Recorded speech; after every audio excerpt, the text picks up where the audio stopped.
You know, back in the good old days, video game publications took issue with those who would try to demonize video games as nothing more than murder simulators, creating the next teenage boy ready to shoot up a school or climb the clock tower. Somewhere along the line, the current year mindset took hold, social justice became the one ideology to rule them all, and the clickbait articles couldn't come pouring in fast enough in an effort to pander to those who believe the world must cater to them. Once again, Dead or Alive Xtreme 3 is brought into the limelight due to a mode that will support PlayStation VR's headset at launch. In this mode, you can ogle and grope your favorite female character while she objects and squirms in protest. Of course, it's being labeled as sexual assault the game, and another female writer went on to make it about her and her body image issues, as though a video game should have any bearing on that whatsoever. So, is it sexual assault? Well, it's not in the sense that this is a fictional experience. However, by definition of the term, no matter how you slice it, it is at the very least a depiction of sexual assault in the same way that playing GTA depicts a life of criminal behavior. Now, I know some people right there will be unhappy with that assessment, but just because you're uncomfortable with admitting to that, it doesn't make it any less true. If it's not abundantly clear, I disagree with the constant virtue signaling of modern gaming media and their need to tell every gamer how terrible they are for enjoying a video game that doesn't sit well with their ideology. That being said, this particular game mode is difficult to defend. While I don't think it should be banned, I can absolutely see why people would view this as awkward. I'm definitely not the target audience for something like this, as I prefer a woman that not only actually exists, but who welcomes my advances. I think part of the fascination with things like this just comes from the idea of a VR experience in general, and let's face it, some people just want to act out the pervy desires they might not have a chance to in reality. And no, I'm not saying that's the only reason, so try not to cry too hard there, sex robot advocates. I imagine that there are some people who just view this as a silly experience not to be taken seriously at all, and that's mostly how I look at it. I come from a time when video games were played with controllers while sitting on the couch, and that's the way I like it.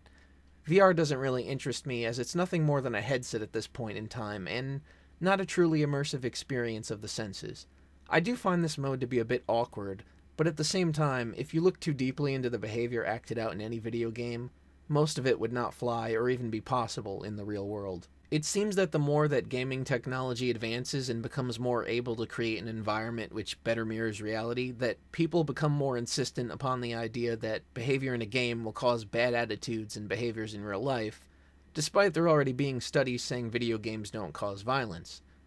They're constantly trying to close the gap between fantasy and reality, and place moral judgments upon a world that only exists within virtual reality.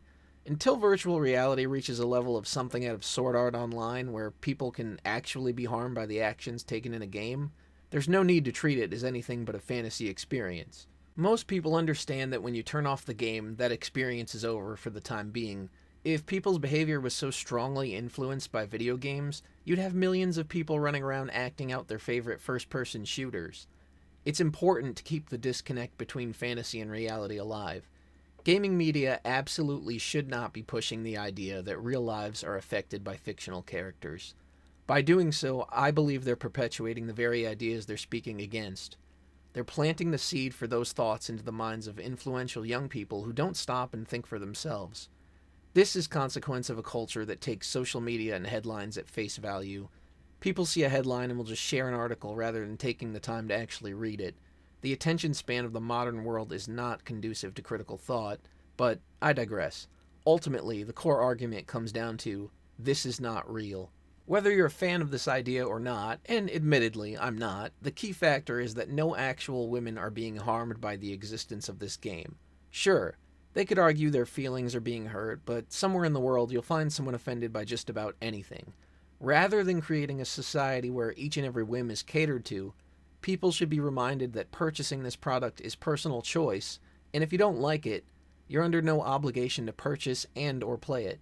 This, of course, is completely ignoring the fact that this game is not available in the West. The only way I can see this being a problem is that if people overindulge in such fantasies. However, overindulgence in just about anything can be a bad thing, so it doesn't make much sense to treat this as a special case.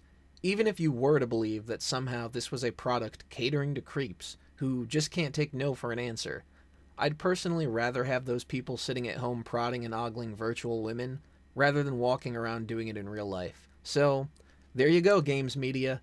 By your very own reasoning, DOA is keeping the streets safe for all those real women to walk around sexual assault free.